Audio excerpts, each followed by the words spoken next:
Hey everybody, it's Matt Shu from Upright Health, and I'm here with Josh Hash. What's up, guys? Today we are going to revisit a topic that we talked about a little while ago, a couple weeks ago. We were talking about different things you could do for ankle mobility with a squat, and we mentioned that we could use plates on the floor to elevate the heels to see if if ankle mobility is like the key cause of somebody's inability to squat lower.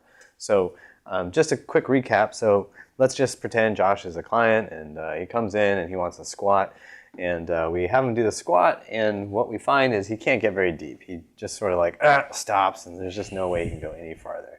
We see this a lot. So then a really common screening tool that gets talked about in training circles and PT circles, and I don't know what other circles, crop circles, is to put the weights down beneath their heels to elevate the heels up, half an inch, and see what happens, see if they can squat deeper. And a lot of times they go to squat and, all of a sudden they can squat deeper. And so the line of thinking then goes, well, if you elevate the heels and you take out the need to dorsiflex in the ankles and they can squat deeper, then that means the ankles are the major issue. And that's probably sometimes true, but also not always true. So actually, we had a client in here 2 weeks ago, and same exact situation. We had her squat. She could not get very deep, and she said, with the trainers that I've worked with before, they said it's my ankle mobility because when I stand on the plates, I get deeper. So here's the thing. An easy way to see if that's actually the limiter is to try to get somebody to do an assisted squat, because what we found with her was it was really just a lack of posterior chain strength and coordination. So this helped not just because of what it was doing to the ankles, but it helped also because it was changing the center of gravity and making it easier for her to actually use her leg muscles, her anterior leg muscles, so like the quads. Were able to work a lot better because she's tipped forward in that position with her heels up. So what we did instead is something we've talked about on this channel before, is an assisted box squat, just to see what would happen. So let's pull these out of the way.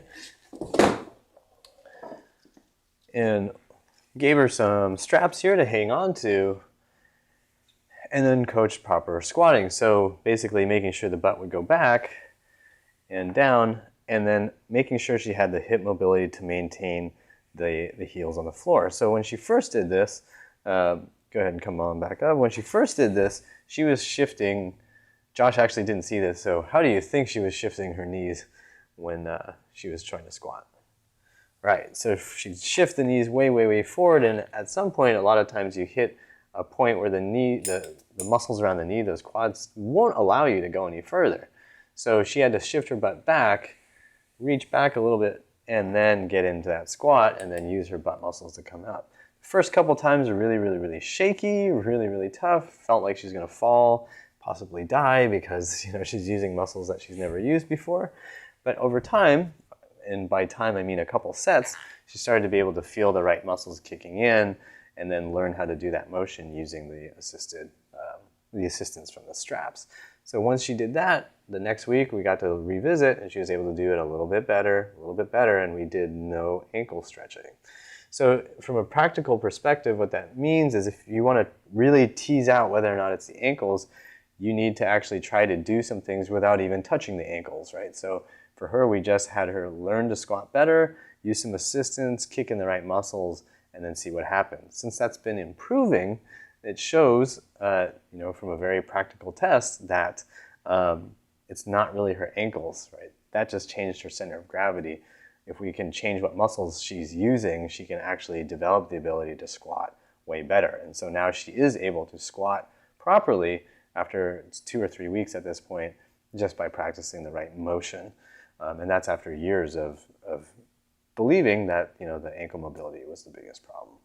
So hopefully this gives you an idea about how to approach some of your issues, and especially if you're running into that kind of ankle mobility problem and you feel like you've stretched your ankles all you can and you're still stuck on the squat. hopefully this gives you a different idea of how you might be able to get around that and get your squat to be a little bit deeper. So thanks to my model, Josh Hash. And don't forget to subscribe to our channel. And please remember that pain sucks. Life shouldn't. If you liked this video, we've got plenty more coming. Don't forget to subscribe.